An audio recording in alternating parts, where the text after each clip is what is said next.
Oh! I've avoided learning how to be a bike mechanic for as long as physically possible, but it's a new year and it's a new me. So welcome to Mechanic in the Making. Today I'm going to be attempting to change my fork, so let's get into it.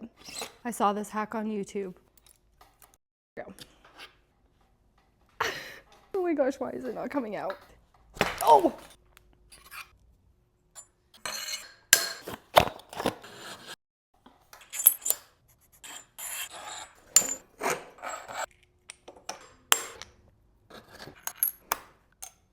Well, as I was putting it together, I knew something looked a bit weird and I forgot this piece. But if you aren't messing up, you aren't learning.